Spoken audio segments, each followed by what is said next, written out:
cineinc.com।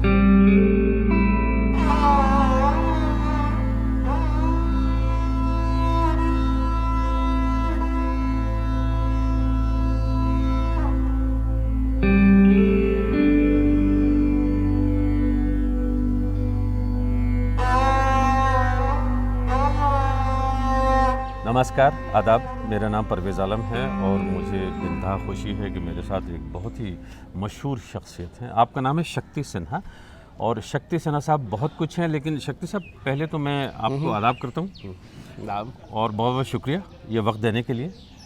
आप IAS cadre के बहुत ही टॉप ऑफिसर्स में एक ज़माने में रहे हैं। शक्ति नाम है और कहा जाता था कि शायद एक ज़माने में सबसे शक्तिशाली IAS अफसरों में थे या ब्यूरोक्रेट्स में थे। अभी हाल ही में नेहरू मेमोरियल म्यूज़ियम और लाइब्रेरी जो है उसके डायरेक्टर की हैसियत से आपने वो नौकरी अभी छोड़ी है और उस हवाले से भी मुझे आपसे बहुत कुछ पूछना है। और अटल बिहारी वाजपेयी जी के आप प्राइवेट सेक्रेटरी भी रहे और जॉइंट सेक्रेटरी भी रहे उनके साथ में, और लंबे अरसे तक आपका उनका एसोसिएशन है। तो मैं ये चाहूँगा कि थोड़ा सा वाजपेयी जी की शख्सियत के वो कुछ ऐसे पहलू हैं जो लोगों के सामने बहुत ज़्यादा नहीं आए हैं, उन पे भी हम बात करें। ज़रूर। तो शक्ति से ना ये नेहरू म्यूज़ियम जो है, जिसको कहते हैं NMML, Nehru memorial museum and library, इसके जब आप डायरेक्टर बने तो कहा गया कि आप बड़े सबसे कंट्रोवर्शियल डायरेक्टर थे, इसलिए कि गलत तरीके से आप बने हैं। ये इल्ज़ाम आप पे लगता है। आप गलत तरीके से बने थे क्या? अब गलत सही तो दिमाग में है। नहीं, गलत रूल्स तरीका का वायलेशन नहीं हुआ था, कोई रूल्स के वायलेशन। गलत तरीका ये है, ये बात कही गई कि आपको अपॉइंट करने के लिए गवर्नमेंट ने रूल्स रिलैक्स कर दिए, रूल्स रातों रात कर दिए। नहीं, रूल्स रिलैक्स किया गया था एडवर्टाइजमेंट निकलने के 6-8 महीना पहले, तो उसमें मेरा कोई डायरेक्ट लिंक नहीं था उस समय। उसमें आमतौर पे ये था कि जो डायरेक्टर होगा Nehru memorial museum and library का, वो एकेडमिक होगा, स्कॉलर होगा, लेकिन जब इश्तहार सामने आया तो पता चला कि एडमिनिस्ट्रेटर भी लगा दिया गया जो आपको फैसिलिटेट करता था किसी हद तक। हाँ, एक तरह से कहा जा सकता है, I will not controvert that. But जैसे पहले डायरेक्टर थे, बहुत अच्छे स्कॉलर निकले, BR नंदा साहब, वो रेलवेज एडमिनिस्ट्रेटिव सर्विस के थे और बहुत सारे डायरेक्टर रहे, बहुत अच्छा काम किया। नंदा साहब ने जो नींव डाली वो लाइब्रेरी की, वो बहुत ही स्ट्रांग रही है। बहरहाल उसमें मैं ज़्यादा नहीं जाना चाहता, जो हो गया सो हो गया। मेरा सवाल आपसे ये है कि क्या BJP और RSS Nehru memorial museum and library का पूरा चेहरा बदल देना चाहते हैं? ये इस तरह की खबरें तो बहुत आई हैं, ये सही बात है? इसमें दो पहलू हैं। एक तो RSS के बारे में कुछ बोल नहीं सकता हूँ मैं, गवर्नमेंट का जो नहीं उनके बारे में बहुत नहीं, लोग हैं जो अचानक अचानक संस्था है, अपनी संस्था, अपना विचारधारा है, अपने वो खुद प्रवक्ता उनके रहते हैं। मैं माफ़ कीजिएगा, थोड़ा सा ज़रा सा जान लेता हूँ। आपने कहा मैं अब बोलना नहीं चाहता, लेकिन बोल नहीं सकता हूँ। नहीं बोल नहीं सकते हैं, कोई बात नहीं है, लेकिन ये कि आप तो एक इंडिया फाउंडेशन जो उसको कहा जाता है कि थिंक टैंक के RSS के नज़दीक रहा है, आप उसके वन ऑफ द डायरेक्टर्स थे। हाँ, ठीक बात है, सही है, सही बात। फिर क्यों नहीं बोल सकते आप? क्योंकि RSS का जो प्रणाली है, जो सिस्टम उनका है, लोग शाखा में जाते हैं, शुरू से ग्रेजुअली सिस्टम में कोर्सेज करते हैं, मूव अप करते हैं। मैं उसमें कुछ किया नहीं हूँ। I am in larger agreement with many of the things, जैसे अनटचेबिलिटी के अगेंस्ट उन्होंने 40 साल पहले कहा था कि अनटचेबिलिटी जानी चाहिए, कास्ट सिस्टम खराब है। तो मेरी things I agree with them and therefore उनके साथ मैंने काम किया, उनके साथ काम। बात ये हो रही थी कि वो नेहरू का चेहरा बदलना चाहते हैं। इसमें जो बताया था, म्यूज़ियम में दो पहलू हैं जो समझनी चाहिए। एक तो है कि नेहरू म्यूज़ियम जो है वो पूरे यूनिट का एक पार्ट केवल है, द स्मॉलर पार्ट। उसका मच बिगर पार्ट है जो मैं जिक्र कर रहा था नंदा साहब का और बाकी लोग जो बाद में डायरेक्टर्स आए हैं, उसका library, centre for contemporary studies, उसका रिकॉर्ड्स, मैन्युस्क्रिप्ट्स एक्सेट्रा, वो ज़्यादा है। अच्छा, जहाँ तक म्यूज़ियम का सवाल है, नेहरू म्यूज़ियम बना था 1965 में, 1965 में, आज से 54 साल पहले, नेहरू जी की मौत के तुरंत बाद बन गया था ये, 1 साल के अंदर। अच्छा, ये पुरानी हो गई है, फ़ोटोज़ फेड कर गए हैं और ये पुराना शैलो म्यूज़ियम में फ़ोटोज़ लगाया हुआ है, कुछ ऑर्डर में है, वो जो सिस्टम उसमें माना जाता था। आज की पीढ़ी के लिए, जनरेशन के लिए, you have to make a museum an interactive museum. जो आदमी जाए और महिला जाए वो पार्टिसिपेंट बने, does not just go and see photographs passively and walk away, वो आप- नहीं चाहते थे। ठीक है, आप दिलचस्प म्यूजियम बनाना चाहते हाँ, हो तो वो दिलचस्प म्यूजियम बन रहा है नेहरू जी के। इनफैक्ट नेहरू जी का कवरेज अब काफ़ी बढ़ रहा है जो पहले म्यूजियम के बेस हाँ, पर, ये बहुत कम लोग जानते बड़ी हैं। दिलचस्प बात है। आप ये कह रहे हैं कि नेहरू जी के हवाले से जो भी वहाँ पे सामग्री है, मैन्युस्क्रिप्ट्स हैं, फोटो हैं वगैरह वगैरह, वो और ज़्यादा और उनमें इजाफा ज़्यादा, होगा। हाँ। अब जैसे नेहरू के केवल किताबों पर एक पूरा सेक्शन है, Nehru the man of letters. Nehru के फॉरेन पॉलिसी पर एक सेक्शन है। नेहरू के लाइफ अलग से डील किया गया है। एग्जिस्टिंग म्यूजियम में 1947 के बाद नेहरू जी का बहुत कम जिक्र है। लेकिन एक आध फोटोग्राफ भाखड़ा नंगल की है बस। ठीक है, शक्ति से ना, मगर बात तो ये है कि वो म्यूजियम ऑन प्राइम मिनिस्टर्स बन रहा है। मतलब ये अब तक क्या है कि जवाहरलाल नेहरू इंडिया के फर्स्ट प्राइम मिनिस्टर Correct. 3 मूर्ति हाउस में रहते थे, उसको फिर म्यूजियम में बदल दिया गया 1965 में, जैसा कि आपने कहा, और हमेशा से उनके नाम से वो एसोसिएटेड रहा। लेकिन अब उसमें बाकी प्राइम मिनिस्टर्स भी शामिल हो रहे हैं, और जाहिर सी बात है वो स्पेस है, उसको उसी हिसाब से वो ले रहे हैं। नहीं, इनफैक्ट अलग बिल्डिंग बनाई जा रही है। So now it is a Nehru plus museum. Nehru नहीं घट रहे हैं, नेहरू तो बढ़ ही रहे हैं। बाकी प्राइम मिनिस्टर्स भी वहाँ आ रहे हैं। ठीक है, नाम यही रहेगा। नाम यही है। अच्छा, डेमोक्रेटिक सोसाइटी में बहुत ज़्यादा एक इंडिविजुअल पर फोकस खाली करना possibly is not a very good thing. मैं नहीं कह रहा हूँ कि फोकस मत कीजिए इंडिविजुअल पर, मैं केवल कह रहा हूँ कि it's a large society, diverse society है, पर अलग अलग लोग का रोल ठीक रहा है। है। मैं आपने कहा था आप आरएसएस के हवाले से कुछ ज़्यादा कहना नहीं चाहते, लेकिन बीजेपी के हवाले से तो बात हो सकती है, इसलिए कि वो तो राजनीतिक दल है। हाँ। और दूसरी बात ये कि बीजेपी की गवर्नमेंट भी है।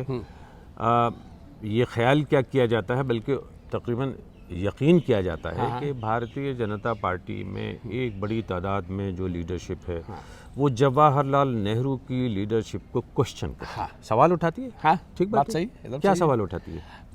बेसिकली वो सवाल उठाती है कश्मीर से स्टार्ट करते हुए हाँ, कि आप कश्मीर के मुद्दे को यूनाइटेड नेशंस क्यों ले गए। भारतीय फौज आगे बढ़ रही थी, पाकिस्तान ने जो लिया था वो, जैसे लद्दाख हैड बीन रिकवर्ड, आगे भी बढ़ रही थी, आपने उस समय रोक करके सीज फायर करा के यूनाइटेड नेशंस चले गए, और कश्मीर में जो अलग स्टेटस दे दिया 370 का, और उस शुरू में तो परमिट चाहिए होती थी, all Indians needed a permit to go to Kashmir, उसको लेके उनकी रोष शुरू होती है। तो ये वहाँ से शुरू होती है। हाँ। और अभी तक चली आती है कि किसी न किसी तरह से नेहरू के स्टैचर को, कद को घटाया जाए। मुझे ऐसा लगता है एक बड़ी तादाद में लोग ऐसी बातें भी बहुत लोग कहता है, बात सही है, उनको लगता है कि नेहरू पर एफसेस ज़्यादा है, और मेरे ख्याल से उनका गुस्सा उतना नेहरू पर नहीं है जितना the continuing family legacy. Nehru को जो अप्रोप्रिएट कर दिया गया है by his biological family. Nehru was a man of the country, ठीक है ना, not limited to his own family. अब महात्मा गांधी थोड़ी ना केवल गांधी परिवार के हैं, हम सबके हैं। तो इस तरीके से the feeling that her scheme का नाम जवाहरलाल नेहरू पर है या इंदिरा गांधी पर है, हर चीज़ पे नेहरू का नाम डालना। तो मैं ये समझना चाहता हूँ आपसे कि अब जो भारतीय जनता पार्टी की गवर्नमेंट है दिल्ली में, पूरे भारत में, वो ये जो म्यूज़ियम है जिसमें Nehru memorial museum and library, इसको पूरी तरह से बदलना चाहती है, उसको रिवैम्प कर रही है। revamp करना चाहती नेहरू का एडजस्ट का, नेहरू का जो फुटप्रिंट अभी है उसमें बहुत कम है, वो फुटप्रिंट बढ़ रहा है। ये बड़ा अच्छी बात होती है। एडमिनिस्ट्रेटर लोग जब होते हैं कितने factual प्यारे आपको बता रहे हैं। प्यारे कितने अंदाज से ये बात कह देते हैं कि उसको और बढ़ाया जा रहा है। हाँ। अच्छा, बहुत दिलचस्प बात है। और इसी दूसरी तरफ इम्प्रेशन ये है कि उनको घटाया जा रहा है। खैर, मेरे ख्याल से नेहरू जी की हमने खासी बात की है। अब आते हैं एक भारत के प्रधानमंत्री श्री अटल बिहारी वाजपेयी, जो नेहरू को खासी हद तक एक आइकन की शक्ल में देखते थे, और हमें ऐसा लगता है कि खासे प्रभावित भी थे। जैसे जो भी है उनका एक अंदाज़ था बोलने का, बात करने का, वो जवाहरलाल नेहरू की डिप्लोमेसी या उनकी जो भी शख्सियत से रही है उससे बड़े मुतासिर नज़र आती थी। किस हद तक की बात सही है? ये बड़ा इंटरेस्टिंग, आपने अच्छा सवाल पूछा। आपने क्यों बताते इंटरेस्टिंग सवाल है ये, क्योंकि एक तरफ से उनके अगर भाषण पढ़ेंगे, अटल जी का पहला भाषण दिसंबर 57 में हुआ था, पार्लियामेंट में फॉरेन पॉलिसी पर था। बहुत ही क्रिटिकल थे नेहरू के, बहुत ही क्रिटिकल थे नेहरू के। तो वो एंड तक पॉलिसीज़ को क्रिटिसाइज करते रहे, बट ये भी कहते रहे कि प्रधानमंत्री हैं, बड़े हैं, एंड आदर देते रहे। तो बड़ा, इनफैक्ट 58 में एक बार नेहरू जी जवाब में अपने भाषण अंग्रेजी में ख़त्म किए, डिमांड फॉर ग्रांट्स होता है मिनिस्ट्री का फॉरेन पॉलिसी एफर्ट्स पर, उसके बाद स्पीकर को कहा कि स्पीकर साहब आपकी अनुमति से मैं कुछ हिंदी में बोलना चाहता हूँ। और बाकायदा नेहरू जी फिर 20 मिनट हिंदी में बोले। वाजपेयी जी का अनेक पॉइंट को उन्होंने उठाया, कहीं पर सहमत हुए, कहीं पर डिसएग्री किए। तो दोनों में एक दूसरे का एक तरह के कहते हैं म्यूचुअल रिस्पेक्ट था और वो देखने वालों को नज़र भी आता था। क्या आप इस और बात फिर से भी नेहरू के कश्मीर पॉलिसी पर, तिब्बत पॉलिसी पर, चाइना पर बहुत ही क्रिटिकल एंड तक रहे वाजपेयी जी। क्या आप इस बात से सहमत होंगे कि वो जो दिलचस्प दोनों के दरमियान एक रिश्ता था जिसमें एक दूसरे की वो मुखालफत भी करते थे पार्लियामेंट के फ्लोर पे, लेकिन एक दूसरे का सम्मान भी करते थे, वो आज जो हम देख रहे हैं जिस तरह की सियासत है, और मैं किसी एक पार्टी की तरफ इशारा नहीं कर रहा, वो नज़र नहीं आता। आप सहमत हैं? टाइम्स बदल गया है। अगर नेहरू जी आदर दे रहे थे वाजपेयी जी को, यंग पार्लियामेंटेरियन को, तो वाजपेयी जी भी नेहरू को बहुत आदर देते थे। उसको ट्रीट करते थे देश के प्रधानमंत्री हैं, बोले ये बाहर जाते हैं हम इनको सपोर्ट करेंगे, हम इंडिया से बाहर जाके कभी इनको क्रिटिसाइज नहीं करेंगे। अब वो सिस्टम बदल गया, लोग करते हैं। तो जब पूरी परिस्थिति बदल गई है टू एक्सपेक्ट कि उसी जैसे अब आज भी रहें, थोड़ा मुश्किल है। ठीक है। अटल बिहारी वाजपेयी, आप तो उनको नज़दीक से जानते थे, उसके कई कारण हैं, लेकिन मैं कुछ जो व्यक्तिगत भी हैं मैं उसमें नहीं जाना चाहता, लेकिन मैं ये समझना चाहता हूँ कि 1996 में जब अटल बिहारी वाजपेयी भारत के प्रधानमंत्री बनते हैं सिर्फ 13 दिन के लिए, उस वक्त आप उनको ज्वाइन करते हैं, उनके पीएमओ को, उनके ऑफिस को, उनके ऑफिस को ज्वाइन करते हैं एज जॉइंट सेक्रेटरी, नहीं private secretary, as private secretary. ठीक है। और वो किस्सा ख़त्म हो जाता है। अब यहाँ से एक दूसरा किस्सा शुरू होता है कि वो लीडर ऑफ द ऑपोजिशन हो जाते हैं, उसके बावजूद आप उनके साथ रहते हैं। ये क्या मामला है? देखिए, मामला ये पोजीशन पहले से थी, सेक्रेटरी लीडर ऑपोजिशन की, जिसमें सिविल सर्वेंट्स को आना था। अब तक कोई आया था नहीं। एक दो ऑफर गए थे, लोग बैकआउट कर गए थे। अच्छा, मेरा था कि जब ये पावर में आ गया तब तो मैं इनके साथ जुड़ गया हूँ, ठीक है ना। अब ये ऑप्शन में चले गए हैं तो मैं वापस चला जाऊँ सरकारी सिस्टम में कि as a human being, person of loyal this thing. ये तो अच्छा नहीं है कि जब आप गद्दी में हैं तो हम आपके साथ सटे हुए हैं, जब आप गद्दी से हट गए तो हम अलग चले गए। तो इसलिए साथ रह गए। उन्होंने पूछा रहिएगा, हमने रहेंगे, जरूर रहेंगे, क्यों नहीं। कष्ट हुई काम में। उसके बाद में फिर 1999 में अटल बिहारी वाजपेयी जी हाँ फिर वापस आते हैं पूरे मैंडेट के साथ में, और फिर आप उनके साथ रहते हैं। और तो उस समय मेरा प्रमोशन हो जाता है, इसीलिए उसके लेट 98 अर्ली 99 में, तो इसीलिए मैं प्राइवेट सेक्रेटरी रहते गया, बट मुझे प्राइवेट सेक्रेटरी / जॉइंट सेक्रेटरी काम वही रहा, उनके साथ सुबह से रात तक रहना। मुझे तो ये याद है उन दिनों की बात कि आपकी मर्जी के बिना पीएमओ में पत्ता नहीं हिलता। नहीं। अच्छा, खैर स्ट्रॉन्ग बड़े लोग थे, ब्रजेश जी थे, ब्रजेश मिश्रा थे, वो तो उनके नेशनल सिक्योरिटी एडवाइजर थे। अशोक सैकिया बहुत पुराने जान पहचान, बहुत घनिष्ठ संबंध वाजपेयी जी के साथ। आपका एक नज़दीकी रिश्ता भी रहा अटल बिहारी वाजपेयी से, वो किस तरह से रहा? पारिवारिक रहा। अच्छा, दोनों परिवारों का आपस में मिलना जुलना?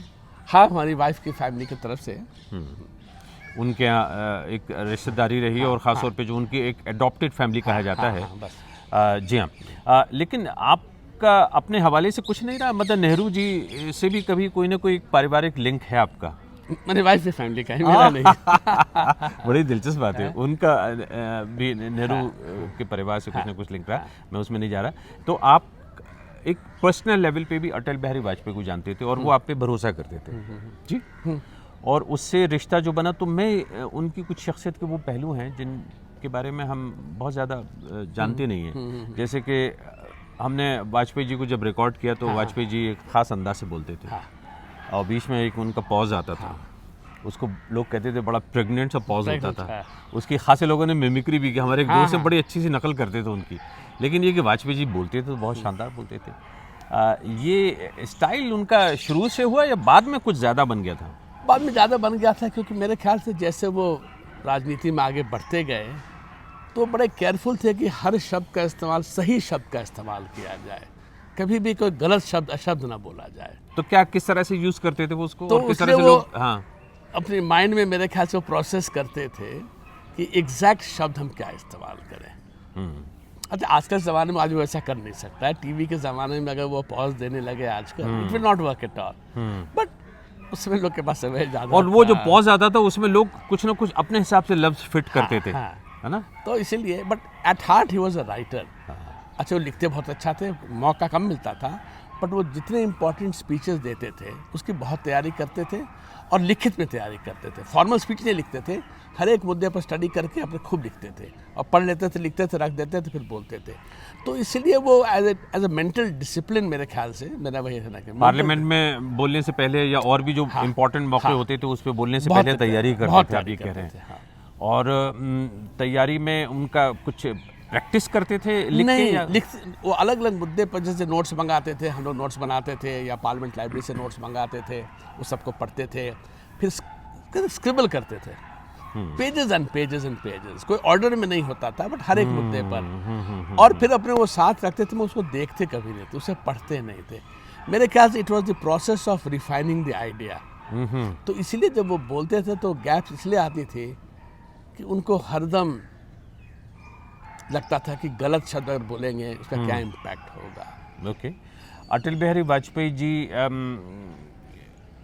कि कुछ जो राजनीतिक काम है उनकी तरफ आते हैं।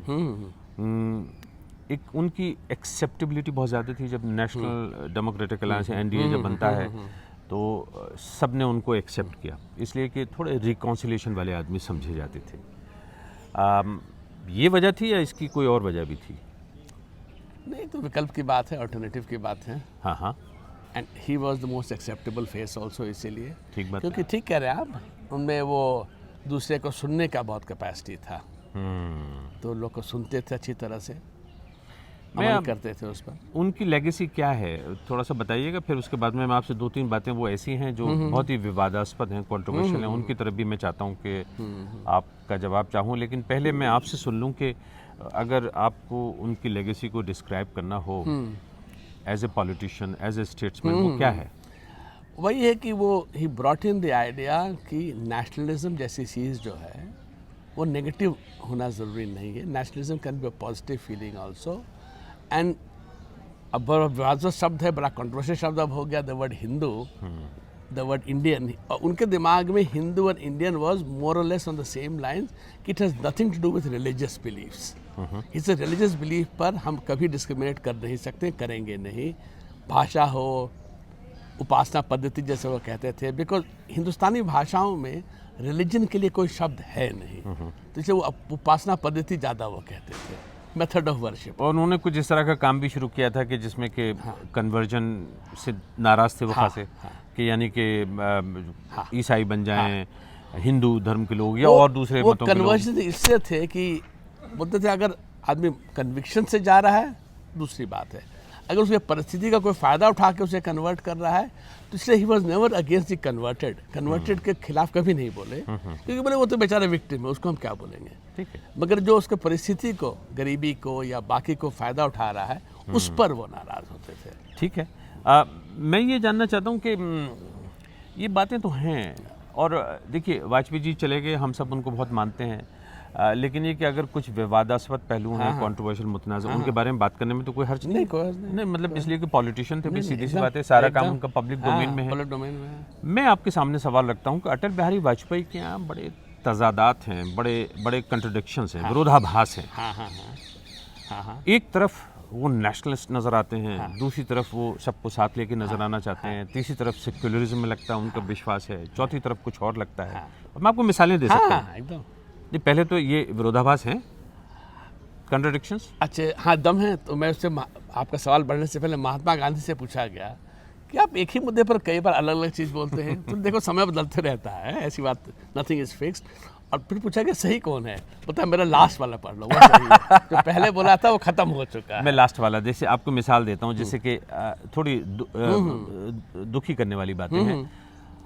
भारत का एक राज्य है पूर्वोत्तर आसाम, आसाम में एक जगह है नेली, नेली में मैसेकर हुआ था, तकरीबन 2000 लोग मारे गए थे, मरने वाले ज़्यादातर मुसलमान थे, बंगाली ओरिजिन के। ठीक है, अटल बिहारी वाजपेयी जी ने उस मैसेकर से पहले एक कंट्रोवर्शियल स्पीच दी थी, बातें कही थी, उसके बारे में अब बाहर आया है वो वीडियो, अभी हाल में निकला है, हाल जो भी है। हाँ, नहीं, बात तो ठीक है। और वो मतलब उसके बाद में वो, मैं ये नहीं कह रहा कि दोनों के बीच में कोई रिश्ता है या, लेकिन ये कि थोड़ी तकलीफ पहुंचती है देखकर। नहीं, मैं आई एग्री विथ यू, कह रहे नहीं, उनमें over a period of time he definitely evolved as a politician, a man of ideas. But साथ साथ वो फीलिंग की हिंदुत्व का था, कोई अगर कहे कि नहीं था, गलत कहा था। उनके पूरे भारत के सांस्कृतिक, उनका भारतीय का मतलब है सांस्कृतिक, बोलते हैं हमारे सिविलाइजेशन का रूट रिलीजन नहीं है, संस्कृति है, नेशनहुड का हमारा बैकग्राउंड। जैसे बहुत देश बने हैं रिलीजियस आधार पर, हम वैसे नहीं है। तो वो उनका वो लिंकेज विद संस्कृति थी, जरा ब्रॉड लिंकेज थी। और इसीलिए एक बार मैं आपको एग्जांपल देता हूँ। जी बताइए। उन्होंने कहा कि हम ऐसे देश हैं जहाँ हम कभी नहीं बोलते हैं कि केवल मेरा पथ सही पथ है, आपका सही नहीं है। हम कहते हैं सब संभाव, सब बराबर भी हैं और सभी सच भी हैं। तो शहाबुद्दीन साहब ने उन्हें पत्र लिखा कि देखिए आप तो कहते हैं सब पथ बराबर है, मैं एज ए मुसलमान नहीं कह सकता सब पथ बराबर है, मैं भी इंडियन हूँ। तो इसलिए ये कॉन्ट्रडिक्शन तो रहेगा ही उनके माइंड में। मैं एक दूसरी तरफ जो वाक़या है उसकी तरफ भी आता हूँ। 1992 6 दिसंबर को एक अयोध्या में एक मस्जिद है जिसका नाम बाबरी मस्जिद, जिसको अब विवादित ढांचा कहा जाता है, वो डिमोलिश की जाती है। उससे ठीक एक दिन पहले 5 दिसंबर को लखनऊ में अटल बिहारी वाजपेयी तकरीर करते हैं। वो मैंने एक बार नहीं 50 बार सुनी है, इसलिए कि जब हम यूज़ करते हैं रेडियो में, टेलीविज़न में, तो यूज़ करते हैं उनकी जो क्लिप है। और उसमें वो बाकायदगी से कहते रहे हैं कि वहाँ पे जब जाएंगे भजन होगा, भजन एक नहीं बहुत लोग करते हैं, कीर्तन होगा, कीर्तन भी बहुत लोग करते हैं, तो सब लोग जाएंगे, मतलब कार सेवक। कार सेवक वहाँ जाएंगे तो बैठेंगे, बैठने के लिए जगह चाहिए, वहाँ नुकीले पत्थर हैं, जगह को समतल किया जाए, समतल किया जाता है 6 दिसंबर को, और वो मस्जिद तोड़ के समतल हो जाती है। अब ये दोनों में कोई कहे कि लिंक नहीं है। अगेन मैं समझता हूँ कि देखिए पॉलिटिशियन के फ्लरिश में और रियलिटी में बहुत फ़र्क होता है। मैं जिनको जस्टिफाई नहीं कर रहा हूँ, उस समय मेरे ख्याल से किसी के दिमाग में नहीं था कि ये मस्जिद के या ढांचा के जाने वाला है। कई बार कार सेवा हो चुका था, 1990 में फायरिंग हुई थी, बहुत लोग मरे थे। उस दिन भी जो वीडियो शॉट्स आप देखिएगा, तोड़ने वाले की संख्या बहुत कम थी, बाकी वहाँ गए थे। कि देखिए इनके लिए तो इनफैक्ट अटल जी का जो स्टेटमेंट है 6 तारीख के शाम का दिल्ली का, कि इस मस्जिद तोड़ने से या ढांचा तोड़ने से हमारे मंदिर का जो इरादा है उसको धक्का पहुंच रही है, हम मंदिर नहीं बना पाएंगे। उन्होंने ये भी कहा था, हमारे यहाँ, मैं बीबीसी में था उस ज़माने में, लंदन में, मेरे एक साथी हैं पंकज पचौरी, बाद में जाके बड़े और मशहूर हुए। उन्होंने इंटरव्यू किया था उनका, मेरे ख्याल से फ़ोन भी हुआ था वो इंटरव्यू, और उसमें उन्होंने कहा था मैं शर्मिंदा हूँ। हाँ, ये अटल बिहारी वाजपेयी ने कहा, कहना कि मस्जिद टूटने के बाद कहना कि पत्थर हटा दो एक बात है, मेरे ख्याल से किसी के दिमाग में नहीं था कि उस दिन वो स्ट्रक्चर विल ब्रॉट डाउन। अगर वो होता तो they would have behaved differently. मैं इसलिए ये बात उनको सब कुछ झटका लगा था। मैं इसलिए कह रहा हूँ कि चाहे वो भारतीय जनता पार्टी के नेता हों, वाजपेयी जी हों, आडवाणी जी हों, मोदी जी हों, या कांग्रेस पार्टी में लोग बाग हों, या 1984 में सिखों के खिलाफ जो दंगे हुए हैं उसमें 2-4 लोगों ने लूज ढीले तरीके से अल्फाज का इस्तेमाल किया, जिसमें कि राजीव गांधी जो प्राइम मिनिस्टर बनते हैं उन्होंने भी कहा था कि साहब दरख्त हिलता है जब। राजीव गांधी ने मैस्कर के बाद कहा था, मैस्कर के पहले नहीं कहा था, वो मैस्कर को जस्टिफाई करते हुए कहा था। Massacre was led by Congress leaders. ठीक है, इस केस में इनके इंटरेस्ट में था कि मतलब ढांचा खड़ा रहे, पहले हुआ मैसेकर बाद में हुआ। हम नहीं लोग हम रैली करते हैं, जब तक ये ढांचा खड़ा हम रैली कर सकते हैं, तो इनके इंटरेस्ट में था कि ढांचा वहां रहे। उस केस में massacres were led by leaders of the Congress party, और राजीव गांधी उसके बाद बोट क्लब रैली में जस्टिफाई करते हैं। कोई बात, मैं समझ गया। आप मतलब कह रहे हैं कि वो पहले अगर करें तो ठीक है, उस पहले तो मैसेकर होता है, फिर ठीक नहीं है, और मैसेकर को जस्टिफाई करें वो बिंता बुरी बात है। हम ठीक नहीं, पहले भी बुरी बात है। हाँ बुरी, हम तो कहें गलत बात है, बट हम कह रहे हैं कि इन बैलेंस अगर आप देखिएगा, उस समय लोग को केवल एंथूज कर रहे हैं, कोई इरादा नहीं है कि वायलेंस हो, बट आपको लोगों को साथ रखना है, जोश भी डालना है। मैं आपसे ये जानना चाहता हूँ शक्ति सिन्हा, इसलिए कि आप तो IAS कैडर के आदमी रहे हैं, और आपका तो काम रहा है कि भाई जिले में अगर आप हैं, डिस्ट्रिक्ट मजिस्ट्रेट हैं, अमन अमान कायम रहे, है ना। इन सब बातों से तो अमन अमान कायम नहीं रहता, नहीं रहता है ना, नहीं रहता ना, नहीं रहता। आप सहमत है ना? हाँ, नहीं देखिए पॉलिटिकल लाइफ में पॉलिटिशियंस को हर किस्म के, मैं किसी एक विशेष की बात नहीं कर रहा हूँ, पॉलिटिशियंस में टेंडेंसी रहती है एग्जैजरेट करने के लिए, नहीं तो हमारा USP क्या रहा, अनफॉर्चुनेट है। इलेक्ट्रल पॉलिटिक्स में, कॉम्पिटिटिव पॉलिटिक्स में people speak languages, use language, जो कि मगर लोग मरते हैं ना। मैं इसलिए कर रहा हूँ, जैसे अभी जब बात कर रहे थे हम लोग, बात कर रहे हैं कि जो पॉलिटिशियंस स्टेट में देते हैं, अटल बिहारी वाजपेयी की बात एक तरफ होगी, लेकिन ये कि जैसे श्री लाल कृष्ण आडवाणी ने रथ यात्रा निकाली और फिर मस्जिद टूटी और उसके बाद में फिर हजारों लोग मरे। अच्छा, उसमें भी अगर आप देखिएगा, since I am studying that period very carefully. अच्छा, ठीक है, बताइए। बीजेपी रूल स्टेट्स में वायलेंस बहुत कम हुआ, मैक्सिमम वायलेंस हुआ उस समय कांग्रेस रूल स्टेट्स में। 80% of the killings happened in Congress rule states. इशारा क्या है, लिंक नहीं, क्या है? इशारा क्या है कि बीजेपी वाले अगर चाहते ये वायलेंस तो उनके स्टेट में हो सकता था ना। वो नहीं चाहते थे वायलेंस, उनको they lost control of the situation उस तारीख को, इसलिए ढांचे टूट गया, मस्जिद टूट गई। But they were not prepared for it and therefore they immediately reacted, अपने यहाँ कंट्रोल में लाया सिचुएशन को। But on the other hand अगर मुंबई में देखेगा, thanks to inter Congress rivalry within the Congress party और अदरवाइज मैक्सिमम वायलेंस वहाँ मुंबई में हुआ है। मैं 2002 की तरफ आता हूँ।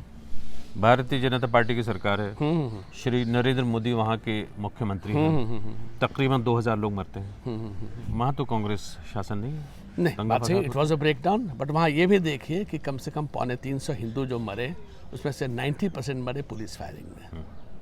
तो मैंने कहने का, riots is a bad thing, nobody should die, let us be very clear, nobody can justify any violence, इसमें कोई दो राय नहीं होनी चाहिए। और यहाँ पे भी क्योंकि वाजपेयी जी का हम जिक्र कर रहे थे, तो इसलिए मुझे लगता है कि एक आखिरी बात और यहाँ पे जोड़ दूँ कि उसके बाद में गोवा में जब बीजेपी का अधिवेशन होता है और उसमें अटल बिहारी वाजपेयी जी कहते हैं राजधर्म का पालन करना चाहिए। मोदी जी पास में बैठे हुए हैं, वो हमने सबने वीडियो देखा हुआ, उसमें कहते हैं वही तो कर रहे हैं, वो कहते हैं हाँ कर रहे हैं, लीजिए सब हो गया। मतलब वाजपेयी जी ने राजधर्म का पालन करने को कहा, उन्होंने कहा हम कर रहे हैं, और वाजपेयी जी ने कंफर्म कर दिया हाँ जी कर रहे हैं आप। मतलब ये कि सब ठीक ठाक है, सब ठीक ठाक। आबो हवा देश की बहुत साफ है, कायदा है, कानून है, इंसाफ है। नहीं, इतना नहीं। कहने का मतलब ये है कि it was a bad situation. आप बैड सिचुएशन को कितना जल्दी कंट्रोल में ला सकते हैं, लाइए, दैट इज द। देखिए, एक बार मॉब वायलेंस ब्रेकआउट करता है, कोई सरकार के पास उतनी कैपेसिटी नहीं रहती है एट दैट मोमेंट।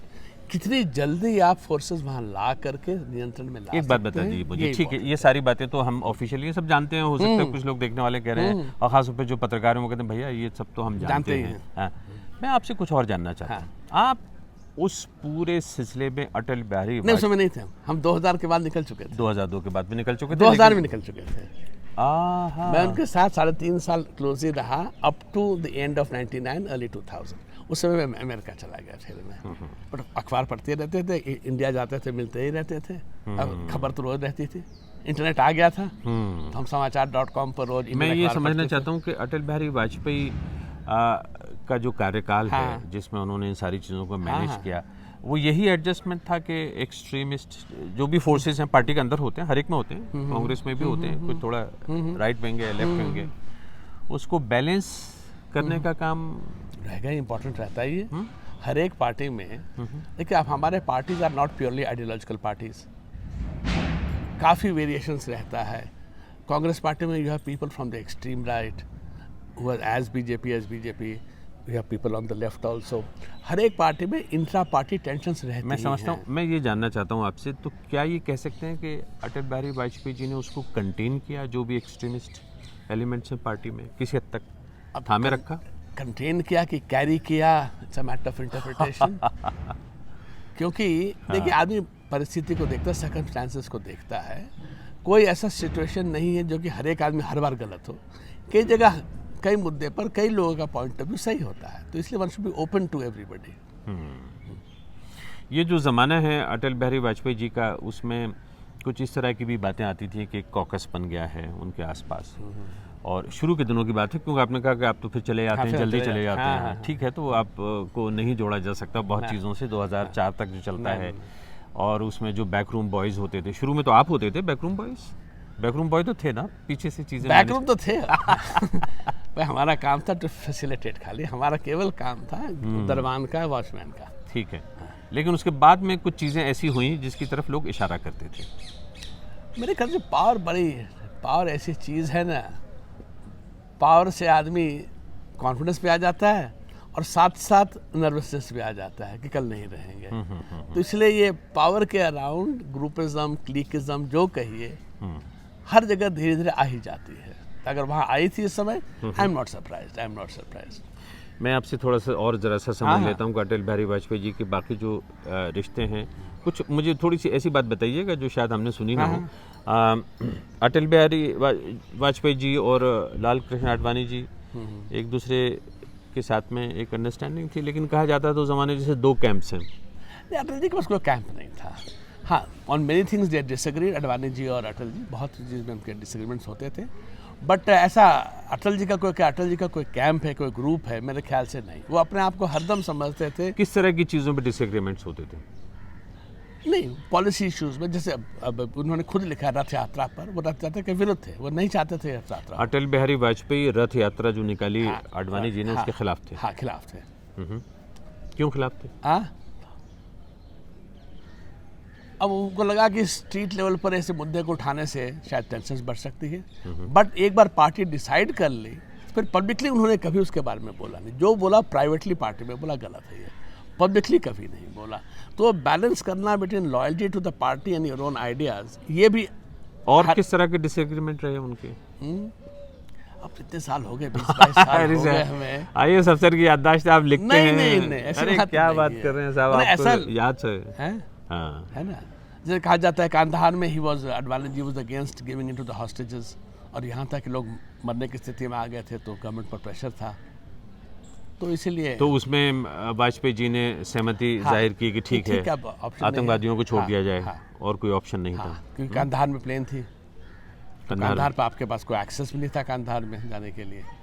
ओके। इसके अलावा और जैसे जो कभी होता ना, एक भाई आरएसएस की मशीनरी है, उसका दबाव होता है, और वाजपेयी जी जो हैं वो बाकी अपॉइंटमेंट्स पर किसको कहाँ डाला जाए, किसको गवर्नर बनाया जाए, उस सब पर भी आई थिंक नॉर्मल था, ऐसा नहीं था। बट एक चीज़ ज़रूर होती थी, हर मुद्दे पर अटल जी कहते थे कि आडवाणी जी से चेक कर लीजिए कि वो सहमत है कि नहीं सहमत है।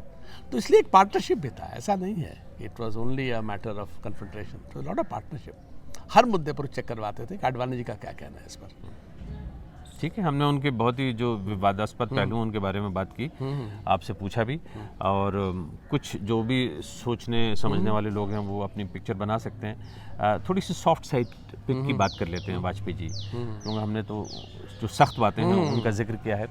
वाजपेयी जी खाने पीने के शौकीन थे? खाने के काफ़ी शौकीन थे, है ना। मैं एक बार उनसे मिला था वहाँ लंदन में। हमारी कोलीग हैं रजनी कौल, और उनके हस्बैंड महेंद्र कौल, उनका रेस्टोरेंट होता था वाइसरॉय ऑफ इंडिया, तो वो एक तरफ आए हुए थे उस ज़माने में, अपोजिशन में थे ऑफ कोर्स तब, और मैं बीबीसी ज्वाइन कर चुका था, तो मैं जाके मिला उनसे और बात हुई, और तो मतलब मुझे वो देख के लगा खाना वारा खा रहे थे कि मतलब अच्छी दिलचस्पी लेके खाना खाते थे, जैसे हम सब लोग खाते हैं। जो नहीं, जैसे सुबह से लेकर के दोपहर तक 6 राउंड ऑफ विजिटर्स आ गए, उनके लिए समोसा आ गया, तो 6 बार वो समोसा खा लेते थे। कहने तो खाने के शौकीन थे, बहुत शौकीन, खाने के शौकीन थे। इसके अलावा म्यूज़िक वगैरह में खासी दिलचस्पी थी? सुनते थे? हाँ, पहले पिक्चर भी बहुत देखते थे, रीगल सिनेमा चले गए, फिल्म देखे आए। अच्छा, रीगल चले जाते थे? हाँ। किस तरह की फिल्में? हर नॉर्मल फिल्म का बहुत शौक था उन्हें। हिंदी दिलीप कुमार के अच्छे दोस्त थे, मिलते रहते थे। अच्छा। हाँ, तो इसलिए एक मेरे ख्याल से जब वो एक्सटर्नल अफेयर्स मिनिस्टर हो गए थे, तो रूना लैला के कॉन्सर्ट हुआ था यहाँ पे, उसमें वो मौजूद थे, आगे आगे पेश थे सुनने वालों में। पोइट्री, हाँ, आपने उनको लिखते देखा, सुनाते देखा? आपको सुनाते थे? सुनाते ऐसे नहीं, मगर सुनाते जो सुना उनको। और लाहौर में उन्होंने सुनाया था, गवर्नमेंट हाउस में जो रिसेप्शन हुआ था, तो उन्होंने अपना जो पोएम है जंग ना होने देंगे, वो पूरा सुनाया था उन्होंने। आप उस टॉपिक पे आ गए हैं जहाँ पे मैं आखिर में आपके इस इंटरव्यू में लाना चाहता था। अटल बिहारी वाजपेयी की कुछ अच्छी लेगेसीज में से एक ये भी है, बार बार एक बात कही जाती थी, कश्मीरियों के साथ बात करने के लिए उनका एक डायलॉग बड़ा मशहूर है, इंसानियत के दायरे में बात करनी चाहिए, पहली बात। दूसरी बात ये है कि ये दोस्ती का हाथ बढ़ाने वाली बात अटल बिहारी वाजपेयी के सामने होती है, और लाहौर भी गए, बार बार होती है ना। वो बातें आज के कॉन्टेक्स्ट में अपने माने खो चुकी हैं, मैं कह सकता हूँ क्या, कि दोस्ती का हाथ बढ़ाना चाहिए, या अटल बिहारी वाजपेयी? नहीं, बस दोस्ती का हाथ बढ़ाना चाहिए, अगर उधर वाला भी कभी तो हाथ उठाए साथ में। अब अटल जी लाहौर ट्राई किए, लाहौर का नतीजा करगिल हो गया, करगिल में लड़ाई छिड़ गई। फिर भी वो 2 साल के अंदर ही आगरा करा रहे हैं, आगरा विफल होता। उसके बाद फिर एंड में जाते जाते सार्क के समिट इस्लामाबाद में फिर वहाँ जाके फिर कोशिश करते हैं। अब उनके दिमाग में शायद ये था कि only a BJP leader can make peace with Pakistan. Reality is where is the peace with Pakistan. तो इसीलिए, क्योंकि the structure of the Pakistani governance का जो स्ट्रक्चर है, उसके लिए regular normalcy with India suit नहीं करेगा। आम जनता की मैं बात नहीं कर रहा हूँ, आम जनता की बात नहीं कर रहा हूँ। द पाकिस्तानी मिलिट्री जिसका इतना ओवरवेलमिंग प्रेजेंस है पाकिस्तानी सोसाइटी पर, गवर्नेंस पर, अगर पीस विथ इंडिया हो जाता है, नॉर्मलसी हो जाती है, पूरा ट्रेड होता है, पीपल टू पीपल कॉन्टैक्ट होता है, तो इतनी बड़ी फौज की आवश्यकता क्या है? First question. सेकंड क्वेश्चन आ जाएगी तो पाकिस्तानी की क्या आवश्यकता? अगर हिंदू मुसलमान साथ रह ही सकते हैं तो अलग देश बनाने की आपकी आवश्यकता क्या पड़ गई थी? तो वो these are ideological questions, deep fundamental questions.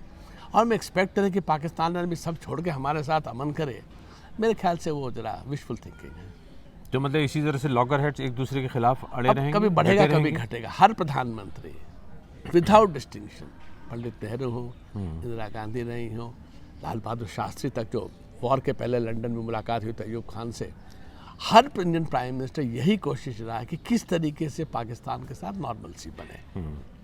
Vajpayee ji, आपने कहा कि इतनी बड़ी बातें आपने कही हैं, बड़ी दिलचस्प है। मैं समझ रहा हूँ आप कह रहे हैं कि जो दो कौमी नज़रिया है पाकिस्तान में, जिन्हों ने ये कहा कि भाई हिंदू मुसलमान साथ नहीं रह सकते तो मुसलमानों के लिए एक अलग मुल्क बना दिया, जो बुरी तरह से नाकाम हो गया। पाकिस्तानी मानते हैं कि बड़ा कामयाब है, लेकिन दुनिया उस बात पर हंसती भी है कि कहाँ कैसे कामयाब है। तो वाजपेयी जी भी इन चीज़ों को समझते थे कि पीस नहीं हो सकता। आप उस ज़माने में थे, वहाँ उनके साथ में मिलिट्री की ताकत, फिर भी क्यों चाहते थे वो? नहीं, वो चाहते थे कि दिखाने नहीं, कि पाकिस्तान को रीअश्योर करना चाहते थे कि आपके आइडेंटिटी पर, आपके इंडिपेंडेंस पर हम कोई सवाल नहीं उठाएंगे। जैसे मीनार पाकिस्तान जाके वो कह रहे हैं और फिर कह रहे हैं कि लोग कहा कि आप मोहर दे रहे हैं। तो मैं कौन सा मोहर देने वाला? पाकिस्तान का अपना मोहर है। यानी उनका रीअश्योर बार बार करें कि आप मत हमसे घबराइए, हम आपके खिलाफ कुछ नहीं करेंगे। कोशिश तो रहेगी ना, कोशिश तो थी, मोदी जी ने कोशिश की। मैं उस ज़माने की बात समझना चाहता हूँ कि वाजपेयी जी वास्तव में वाकई एक किसी डील के लिए, सौदे के लिए तैयार थे पाकिस्तान के साथ? He wanted to move ahead। देखिए, सौदा क्या होगा ये तो बताना मुश्किल है, ये तो बात की बात ही होगी। किस तरीके से कम मिसट्रस्ट, हॉस्टिलिटी गिर जाए, वो जरूर चाहते थे। And ultimately you want a solution, idea तो वही था। अब सोल्यूशन आपको मिलेगा कि ना मिलेगा ये। उनके अपने रिश्ते किस तरह से थे उस ज़माने में पाकिस्तान नहीं, नवाज के शरीफ लोगों के साथ में, और उससे पहले भी अच्छे थे? नहीं, अच्छे थे। नवाज शरीफ से अच्छा बन गया था। आपके सामने कभी मुलाकात हुई? हाँ, कई बार। किससे मुलाकात हुई थी? नवाज शरीफ से कई बार कहाँ पे मुलाकात हुई है।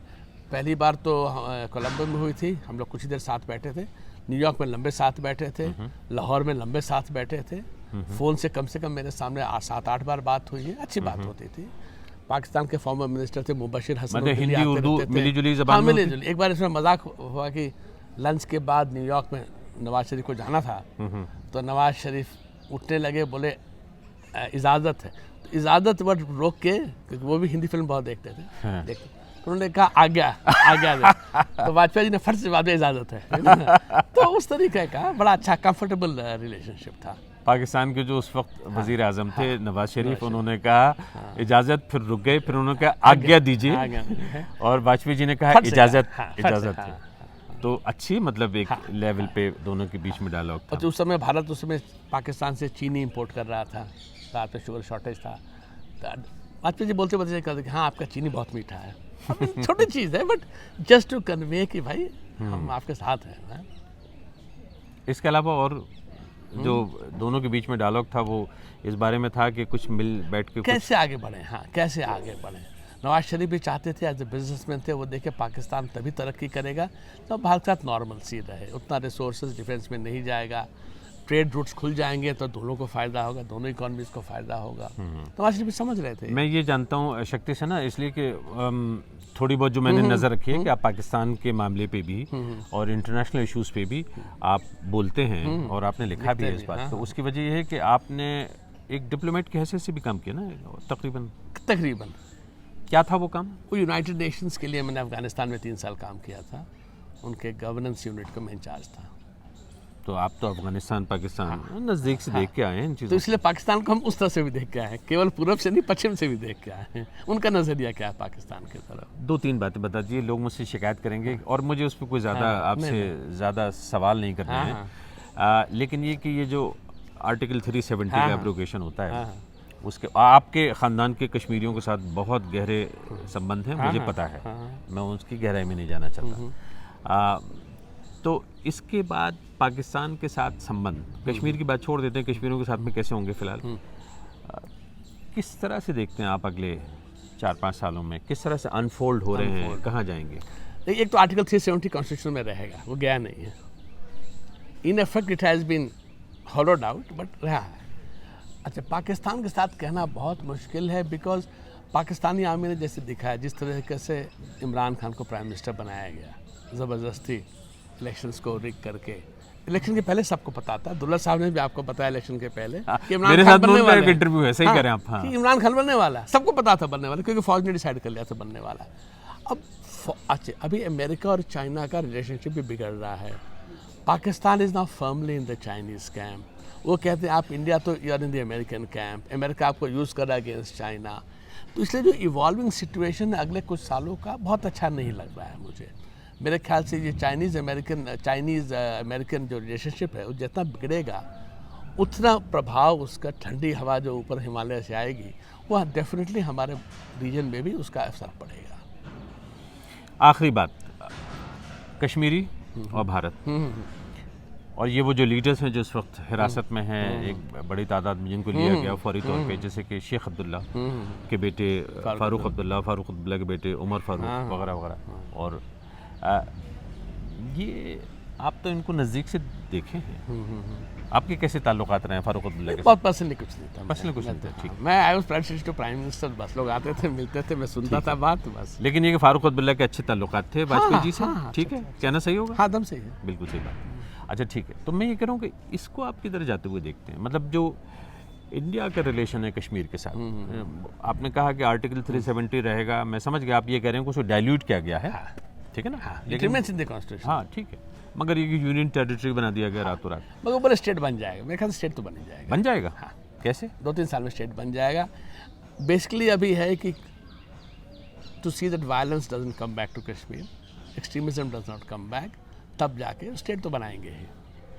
और ये जो कश्मीर की जो लीडरशिप थी, जो भारत के साथ शाना बशाना, कंधे से कंधा मिला के खड़ी होती थी, जगह जगह खड़ी होती थी, पाकिस्तान के साथ में नहीं थी वो, मैं सिविलियन लीडरशिप की बात कर रहा हूँ, उनके साथ में ये जो सलूक हुआ, अब मैं देखिए डिप्लोमेट भी हैं और आप एनालिस्ट, हम केवल एज एनालिस्ट, ठीक है, एनालिस्ट कैसे से बात। इसमें दो चीज़ है, एक तो उनमें से खुद ही बाहर निकलने के तैयार नहीं है क्योंकि अभी वो बाहर निकलेंगे, इससे क्रेडिबिलिटी कुछ बन जाएगी कि हिरासत में है। दूसरी बात यह है कि इनमें भी बहुत ऐसे हैं जो कि डबल गेम खेलते रहे हैं, ये डेफिनेटली डबल गेम खेलते रहे हैं। ऐसे पाकिस्तान के एजेंट नहीं है, पर पाकिस्तान का गेम कई बार उन्होंने प्ले किया है, to play off Delhi versus Islamabad.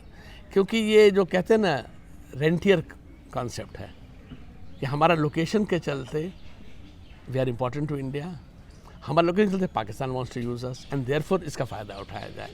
और इसलिए एक स्टेक इन इंस्टेबिलिटी कश्मीर में लीडरशिप में बहुत स्ट्रांग है। नॉर्मल सी वो टॉलरेट नहीं कर पाएंगे जल्दी। ये हर कॉन्फ्लिक्ट सोसाइटी का यही हाल रहता है, अफगानिस्तान का वही हाल है। मैं समझ रहा हूँ, लेकिन आप जो कह रहे हैं ना, वो हो सकता है कि जो हुर्रियत के ताल्लुकात हैं पाकिस्तान के साथ, उसमें कोई दो राय नहीं है। फारूक अब्दुल्ला को तो पाकिस्तान में कोई ना जानता ना पहचानता, ना कोई इज्जत करता है उनकी, उस हिसाब से। तो फिर ये क्यों कह रहे हैं आप? फिर भी वो गेम खेल, पाकिस्तान गेम नहीं खेल, अपना गेम खेल रहे हैं, using Pakistan as a card. और आवाम के साथ कौन खेल खेल रहा है? जो कश्मीर के जो आवाम है, कश्मीर की पॉलिटिकल लीडरशिप से पूछिए आपने, आवाम को इतने साल, और ये जो दिल्ली की लीडरशिप से उससे ना पूछें। हाँ, उनसे भी पूछे, उनसे ही पूछे, 70 साल की है। आप महीनों इंटरनेट वगैरह, फोन वगैरह बंद करते हैं, छोड़ते हैं, और मतलब एक मुल्क के चुनाव जो हुआ था कंप्लीटली रिग्ड चुनाव जैसे हुआ था, तो आपने स्टार्ट ही किया है Kashmir on a wrong foot. So you can blame one person, you can blame 10 people. Fact is Kashmir को हमने ठीक से हैंडल नहीं किया था। कश्मीर को एक जो स्पेशल बॉय बना के रखा था, स्पेशल फीचर बना के रखा था, उससे नुकसान भी हुआ है। कश्मीर के पीपल को भी फीलिंग हो गई थी इसकी कि हम इसको टच नहीं कर सकते। Unfair, they are normal citizens of India, let them have full access everywhere. हम वहाँ जाएँ, आप यहाँ आएँ, इसमें क्या है? तो इसलिए मेरे ख्याल से फेलियर तो रहा है कश्मीर में, इसमें कोई दो राय नहीं है। मगर दूसरे एक दूसरे को ब्लेम करने से नहीं होने वाला है। और people who have played the game later on become, कहते हैं ना, वो 100 चूहे खा चुके हैं, तो इसलिए उसके बाद it's very easy to afterward से कि नहीं ऐसे करना चाहिए। शक्ति सिन्हा, बहुत बहुत शुक्रिया आपका। Thank pleasure. cineinc.com